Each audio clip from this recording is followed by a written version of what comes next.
proud to welcome you all to JSGP's 2020 Virtual Awards Ceremony. I'm Kim Andrews, the Executive Director of the Japan America Society of Greater Philadelphia. We're here to celebrate supporters of JASGP who have distinguished themselves by their years of excellent work in the Philadelphia region and their unflagging support of JASGP. Japan America Society connects Japan and Philadelphia. We do it through maintaining and operating our historic site, Shifuso, presenting a cherry blossom festival each spring, and through additional Japanese art, business, and cultural educational programming in person and online. JSGP had planned that Japan Philly 2020 would be the culmination of the previous 3-year strategic plan, and we organized 2 years of planning leading up to it. Staff traveled to Japan to develop cultural and corporate partnerships in 2019, and we increased our staff size to prepare for our big year. We also received a 2020 Pew Center for Arts and Heritage grant for our Shifuso and Modernism mid-century collaborations between Japan and Philadelphia exhibition, groundbreaking in scale, content, and prestige for our organization, prompting an international public relations campaign, and the production of a Shifuso and Modernism website, documentary, and catalog. The 2020 pandemic was chastening for JASGP. Our annual meeting, where we usually have our award ceremony, is normally scheduled for March, and it was one of the first casualties of the pandemic closure, which is why we are gathered here to virtually honor our 2020 awardees. We couldn't conduct our renowned annual Cherry Blossom Festival, and Shifuso was closed through the middle of June, reducing our earned revenue by 60% from what was expected. We also had to cancel and/or postpone our extensive Japan Philly 2020 programming, interrupting our corporate sponsorship acquisitions, and our corresponding contributed revenue was also reduced by almost half from our expectations. Reductions in staffing and other expenditures were implemented even as we received Paycheck Protection Program funding, an economic injury disaster loan from the Small Business Association, and a National Endowment for the Humanities CARES Act grant to partially offset the revenue losses. Nonetheless, in 2020, we still welcomed almost 20,000 visitors to Shifuso after our delayed opening in June, an increase of 12% over the same time period last year. We also converted our programming to virtual, hosting 35 attendees at virtual tours of Shifuso, 9 virtual lectures and panels with almost 350 attendees, and making our seasonal festivals into virtual programming with some on-site components with over 400 online participants. Our staff produced high-quality virtual programming in a sudden pivot that equaled the excellent programming for which we are known. We also collaborated with dozens of programming partners, including the Rockefeller Brothers Fund, Japan Society of New York, the Center for East Asian Studies at University of Pennsylvania, and the Japan America Society of Pennsylvania in Pittsburgh. At JSGP, we are professionals who work to advance our mission in good years and in bad years, but we cannot fulfill our mission by ourselves. We need members, attendees, donors, board members, volunteers, and other supporters to magnify our work. We're here today to honor 4 contributors who have themselves worked for years to elevate Japanese art, business, and culture here in the Philadelphia region, even as they have shown support and demonstrated service to JASGP. I've been the executive director for almost 12 years, and all of our awardees have been pursuing their work long before I arrived on the scene. As the executive director of JSGP, I am grateful to all of them for making my task easier and coordinating with our staff to benefit everyone in the city. I'd now like to introduce Adelaide Ferguson, the outgoing board president of the Japan America Society of Greater Philadelphia. She has also been supporting this work since long before I arrived and was one of the original organizers of those first cherry blossom festivals starting in 1992. After many years of board and officer service, Adelaide is departing the board at the end of this year, and I'll take this opportunity to thank her for her commitment and support to JASGP and to me. And now, Adelaide will announce and introduce the awardees, who will each have a chance to say a few words. Adelaide?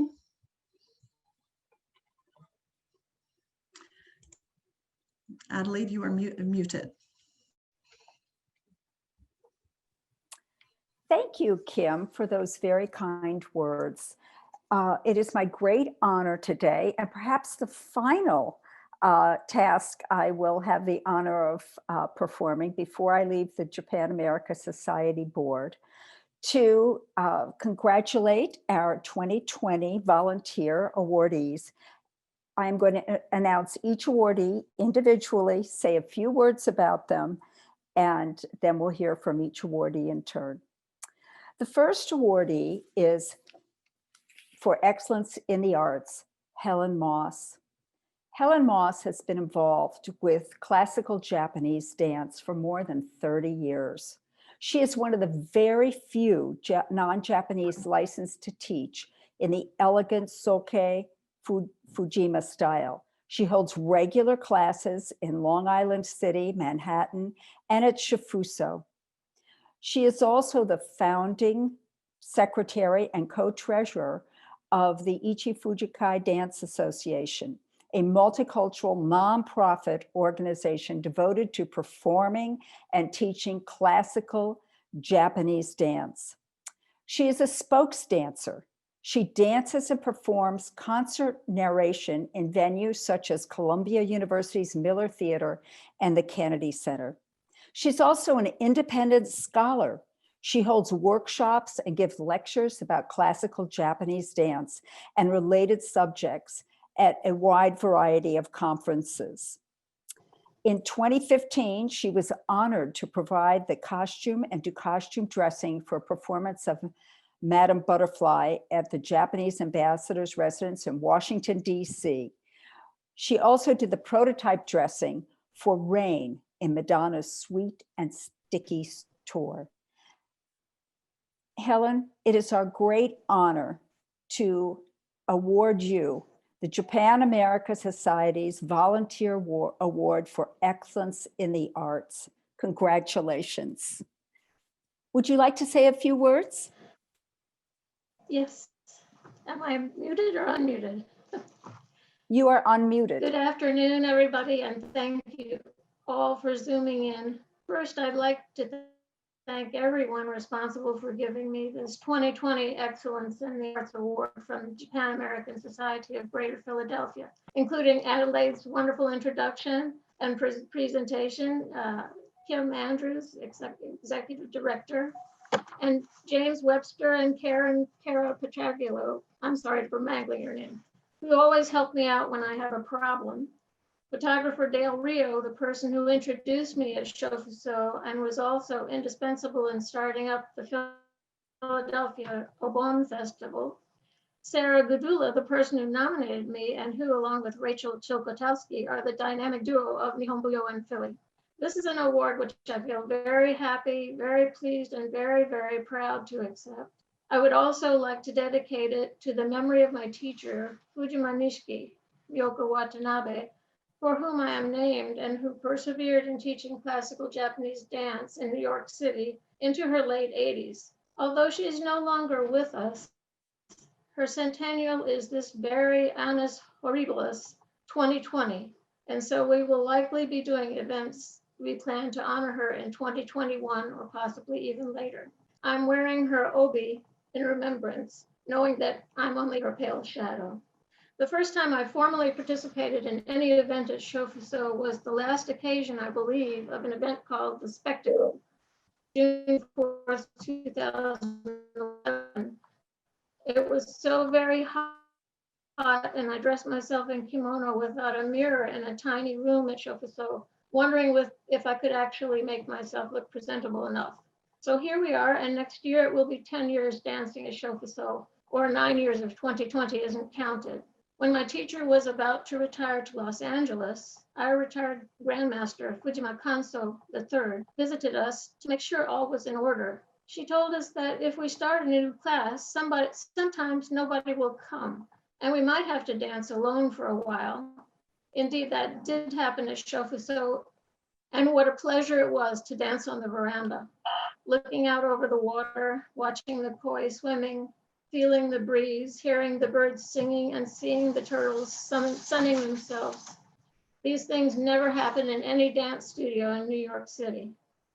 Little by little, though, Philadelphia students did come, started to dance, and have now danced in many performances, such as at the Philadelphia Museum of Art, workshops like those for Philadelphia Dance Week, demonstrations such as for One Book, One Philadelphia at the Parkway Central Library, and festivals like Sakura Sunday or the now yearly Obon Festival.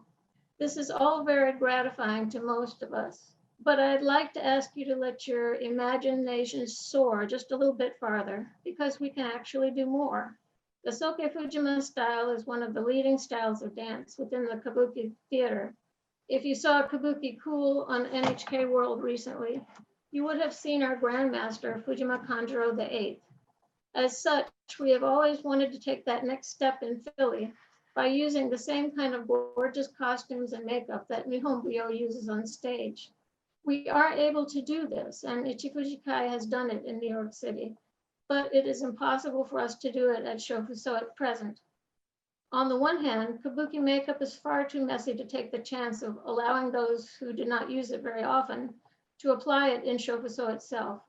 On the other hand, some of the places where we needed to dress have not been the kind of places where we could dress in irreplaceable silk costumes heavy with embroidery or brocade. And so we resigned ourselves to suodori, or uncostumed dance in washable kimono. Over the years, though, I've heard whispers now and then of the possibility of a cultural so. So come and dream with me beyond 2020. Such a place would have a library for research, multi-purpose rooms, and maybe, just maybe, one of them might even have a small stage at one end where there could be conferences, lectures, films, and performances, to name a few. There would be sinks for serious washing off white makeup, and also lockable storage for costumes and props, as well as good sound equipment, and maybe even a light or two. Indeed, this dream is doable. All we need to do, really, is to wrap a building around it. Thank you very much.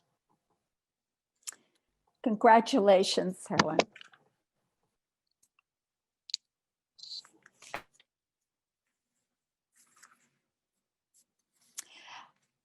And now it is my great honor to award our next award, which is for excellence in business. And that award goes to Morihata International Limited Company. The proprietors are Kaz and Yuka Morihata. And they have brought, through their elegant Walnut Street store in Center City, Philadelphia, the unparalleled arts of Japan. Practical, beautiful, exquisite craftsmanship, and readily available here in Philadelphia. They partner with like-minded brands and unique shops from Japan. And their goal is to foster an appreciation for products that are aesthetically pleasing, designed to last, functionally superior, and steeped in tradition. I can attest to the fact that their products are absolutely beautiful. I like to go to the shop, both to shop and just to look. It's an exquisite addition to the retail sector in Philadelphia. Haz and Yuka have been wonderful additions to the business programming at the Japan America Society, and we're honoring them for that participation as well as for their addition to the business community in Philadelphia. Kaz and Yuka, it's my great honor to award you the Japan America Society's Excellence in Business Award. Thank you very much. Would you like to say something? Yes, thank you everyone at Japan American Society of Greater Philadelphia for such a great honor. I would also like to thank everyone in my team, my partner Cass, and our business partners in Japan. We started a business with a mission of preserving and supporting independent Japanese craftsmen and small businesses. When I had an opportunity to meet with second and third generation owners of the small businesses, I was inspired by his and her sense of responsibility and missions as a person who inherits the tradition. However, although many of the businesses had produced amazing quality products through generations, sadly, many of them were suffering to sustain due to the decreased demand in Japan. Those experiences gave positive impacts on our company's foundation and has been a big part of motivation for us to keep doing and keep going even at a difficult time. We wish to be a part of this cultural mission to inspire the overseas audience with their products and let them grow within the people's lives so they can be passed on to the future generations on a global scale. This year, our company celebrated the 15th anniversary. We are still a small company, but I'm happy to see how it has grown to this point. I'm looking forward to our next 10 years and many more years to come. Thank you. This year became a turning point of our business as we planned or unplanned. Since March, when the pandemic started, lots of things has been changed in a very short time. But we decided to take opportunity to review the problems and then make it improvements that has been postponed over years. As one step, we decided to expand our wholesale, our warehouse of both wholesale and retail into one consolidated location to improve logistic efficiency and to improve scalability for future growth, especially for online business.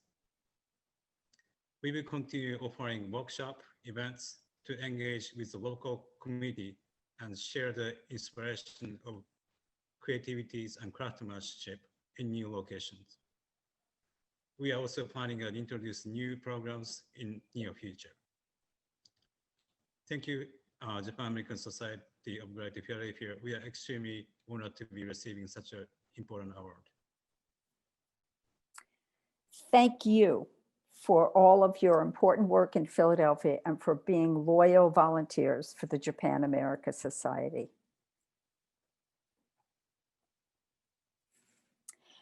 Our next awardee is receiving an award for excellence in promoting Japanese culture. Many of you may have known Madam Saito. Many of you may know Madam Saito. You may know her as the originator of the Philly sushi roll. She's the owner and chef of Tokyo Head House, located in Society Hill. She is recognized as an exemplary international sushi instructor. She also has apprenticed with some of the great sushi chefs in Japan. And she is also formally educated as a chef at Le Cordon Bleu and Ritz Escoffier in Paris. She's an instructor at Temple University, where she has taught for over 21 years.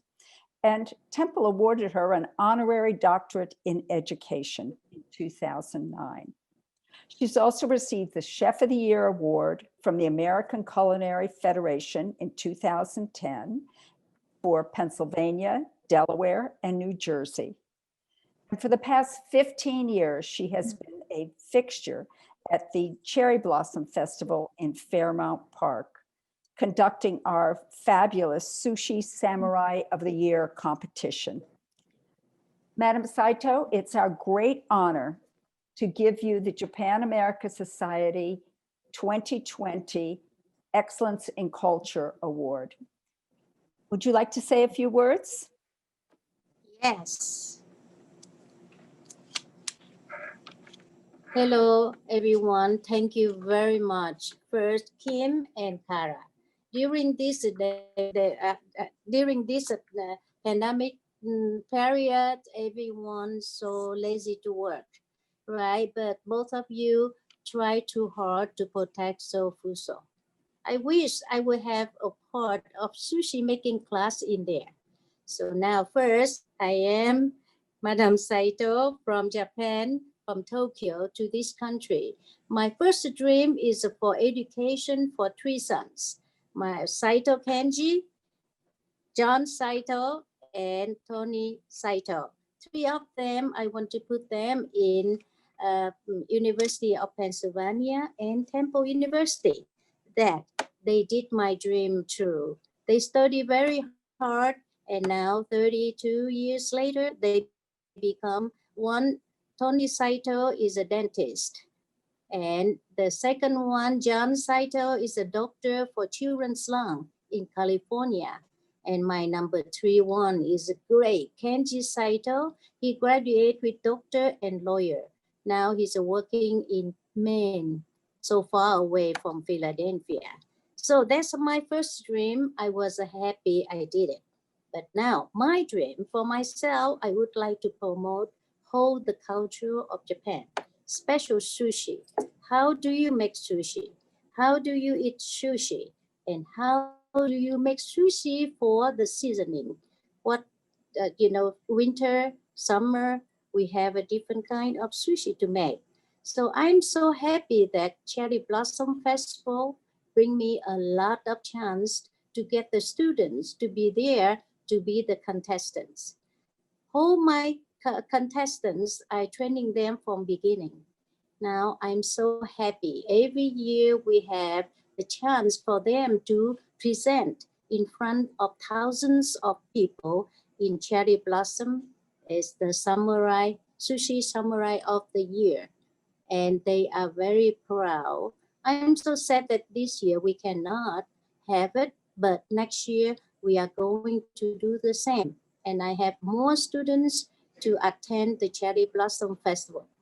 Now for Sofuso, in my wish, my dream again, I want to have a class there to bring whole people know about Sofuso, about sushi, how to make, about the culture, what we have to eat and what we have to wear. It means the kimono.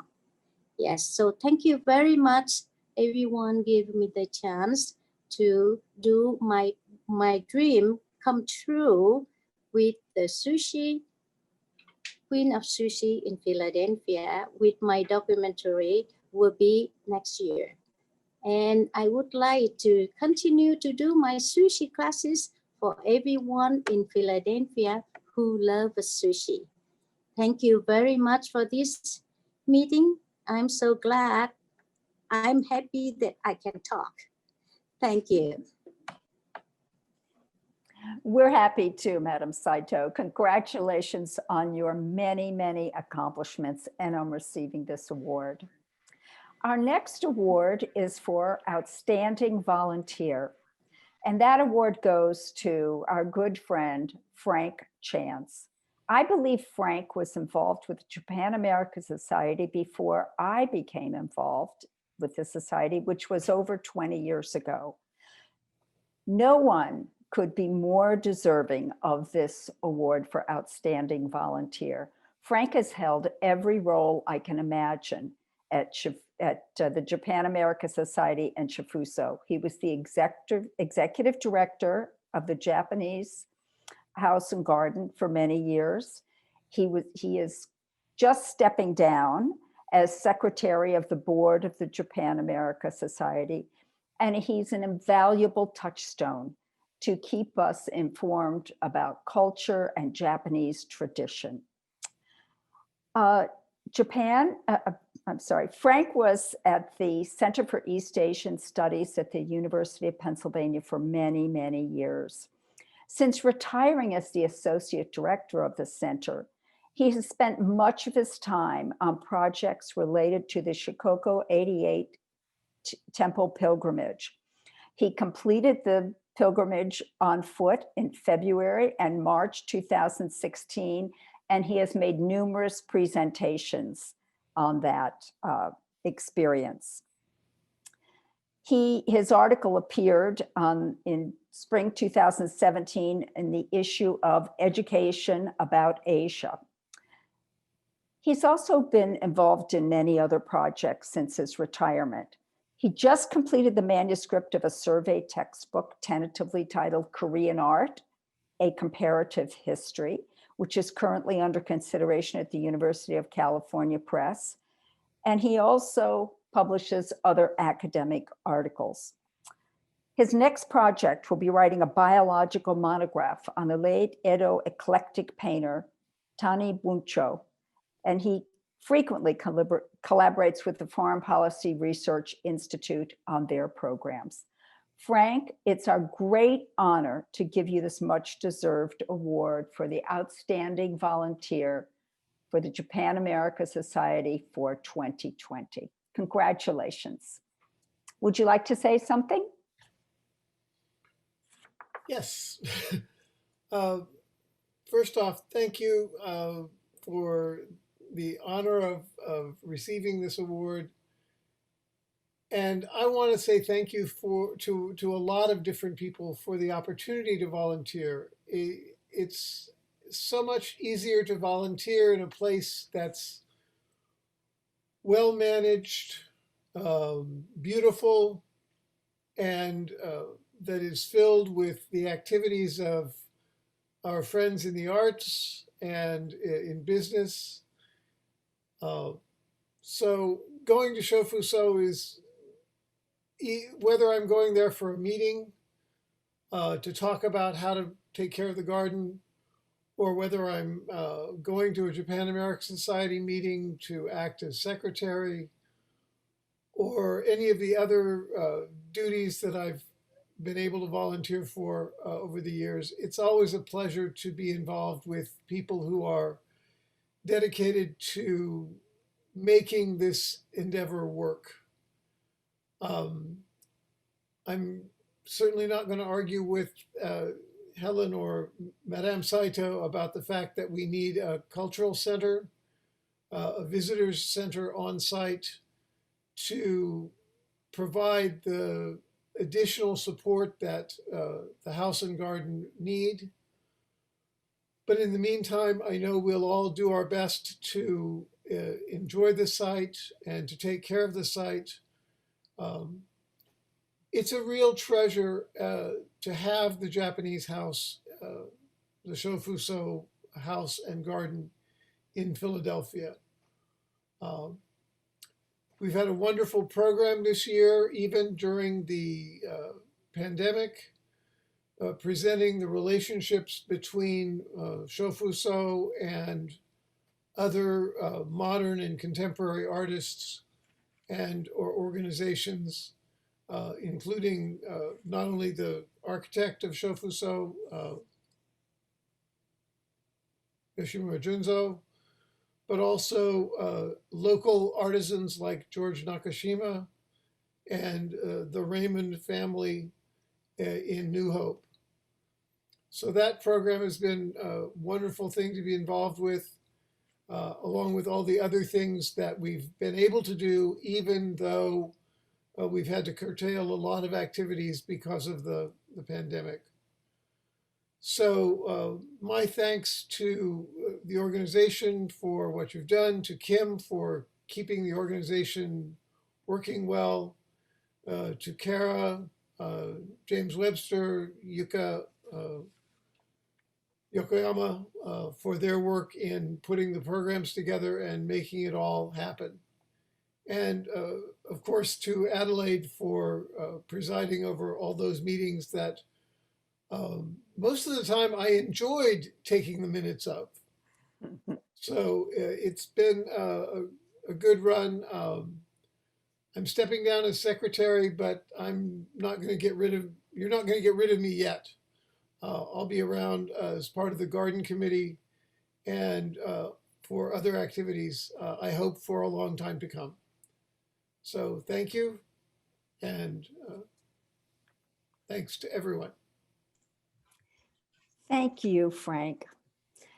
And congratulations to all of our awardees. I think you all beautifully illustrate what Kim said in her introductory remarks, which is that the Japan America Society needs its volunteers to help accomplish its mission of promoting arts, culture, and business between Japan and the greater Philadelphia region. You've all made great contributions, and we're incredibly grateful. And now I would like to turn the program back over to Kim and just say a little bit about Kim and Kara and the staff of the Japan America Society before I do, as my final act as chair. I think that the Japan America Society has never been stronger. And it is because of our volunteers, it is because of our board, and it's especially because of our wonderful staff and their outstanding work. I've really enjoyed being part of it. It's been work worth doing, intellectually stimulating, and a lot of times a lot of good fun. So Kim, back to you. Oh, thank you, Adelaide, and thanks to all of you. And now just a quick question. If you have your award with you, could you hold it up and we could get a screenshot of everybody with their awards or anybody who has their award with them? Did nobody receive their award? Because I sent them out at the beginning of last week. Well, thank you all so much. These 2020 awardees have supported us in the past, and I know they will continue their good work into the future. I'm grateful to all of you for your service to Philadelphia. As for JSGP, our 2021 to 2023 strategic plan focuses on sustainability and connectedness, and that includes strengthening the connections with our supporters and volunteers like all of you. We want to regain financial security after this difficult pandemic year and institutionalize the regional, national, and international partnerships we've created. After many years of growth and dramatic change, including the 2016 merger, JASGP is emerging from a quasi-startup phase to stabilize our operations and formalize best practices in everything we do for the next 3 years. Our mission to connect Japan and Philadelphia in art, business, and culture, with Shifuso as our anchor, is the center of everything that we do. Next year will include regular visitation at Shifuso, starting as usual in March, fingers crossed, and most of our other programs will be presented virtually. Traditional Japanese holidays and events like Children's Day in May, Tanabata in July, Obon in August, and Otsukimi in September will be celebrated online with downloadable crafts, demonstrations, performances, kamishibai storytelling, and live virtual tours. We are a private nonprofit, and we would gladly accept tax-deductible financial contributions from any of our viewers supporting our work at japanphilly.org. Again, I thank our 2020 awardees, Dr. Frank Chance, Madam Saito, Kaz and Yuka Morihata of Morihata International, and Helen Moss for all of your contributions to Japanese art, business, and culture in the Philadelphia region. And I thank our viewers for taking the time to honor them here today. Please take care and stay well. I hope to see you all at Shifuso in 2021.